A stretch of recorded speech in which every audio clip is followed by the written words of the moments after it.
Hello and welcome to Critically Disdained. Thank you for joining. Today we are going to review Elsewhere, the new album from the band Set It Off.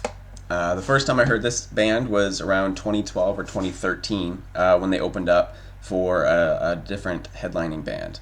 I can't really remember who the other band was, but that's unimportant. Anyway, I loved how they presented themselves, and I was locked in right away. And one of the things that brought me into it was the vocalist Cody Carson. Through the whole performance, when I saw them live, he wore a suit, which was really cool. Anyway, I loved that. I've always found their songs to seem to dance a very strange line between happy and sullen. Sometimes one, sometimes the other, and sometimes both at the same time.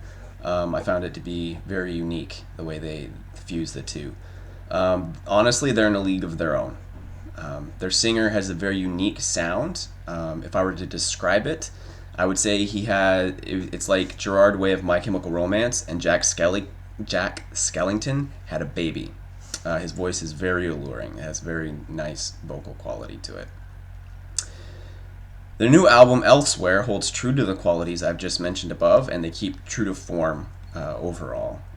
So just a notes on a few of the songs. Skeleton, the first song, is a solid opener to the album. Not a whole lot to say about it other than it sets a good tone for the record. Couple songs down, you get Loose Cannon, which felt very Fall Out Boy-ish. So it fits very well within the kind of genre that they're in there, in their style of rock.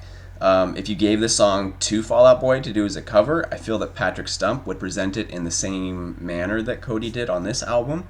It just very much felt like a Fall Out Boy song. It was a very good song.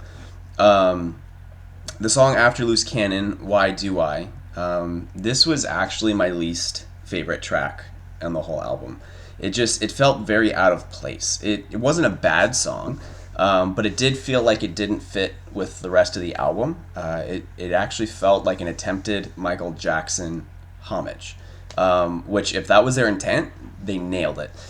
But I just didn't feel like it went with the rest of the record. The song As Good As It Gets is a fun and beautiful fusion of upbeat drum pieces that fly into getting you to bop your head after grooving slowly in the song at the beginning. It brings you back and forth between these two moods and does it very smoothly. Now, before moving on to the rest of the review, one aspect of the album I noticed was that towards the middle of the record, it became more poppy. But the majority of the album has this kind of feel to it. It feels less rock and more of a pop album. But then at the end, it does regain a bit of its rock element. The song Taste of the Good Life. This song as a whole was fun, but the part of the song that I found the most unique was actually the last 15 seconds of it. It felt like an upbeat pop rock James Bond style of song. It was really cool what they did at the end there. It really stood out.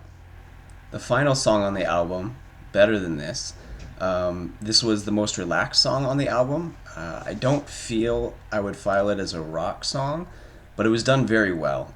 Even though it felt like a very stripped down song, it also felt rather explosive with the back drum and the strings coming over top. In the end, I don't really know where I would classify it, but it is by far the best song on the record, in my opinion. And I think this is the case because there's something about rock bands that when they decide to do a slow song or something of a more reserved nature, they do it better than all other genres out there. And Set It Off proves this to be true in this last song. In the end, using this song as the finale to the album leaves you content. It's a very good choice to finish it off with. As far as how much of a rock album this is, on a scale of 1 to 10, I'd actually give it a 5. Even though they are a rock band and they do add in some pop elements and a bit of electronic feel to their music from time to time, this album in particular didn't feel like a rock album. It felt more like a pop album with some rock elements, but it felt very theatrical at the same time. It was overall well done. So the quality level of the album out of 10, I would definitely give it a 7.5. because I think it was well done. The album as a whole isn't really something I'd add into my listen daily playlist, but it is an album that I would listen to again happily, and occasionally revisit it. Overall, it was enjoyable and very well put together. So, yeah. If you like this review, don't forget to subscribe and follow me on all the socials. I can be found on most platforms under the handle Half Eaten Salad. I also post the audio of this and other videos I make on many of the streaming services.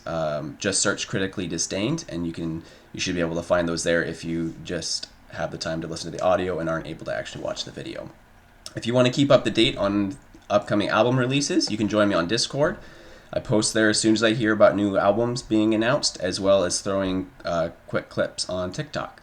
And lastly, you can follow me on Spotify, where I'm constantly creating and updating playlists. I'll put links in the description below. Keep rocking, and we'll see you next time here on Critically Disdained.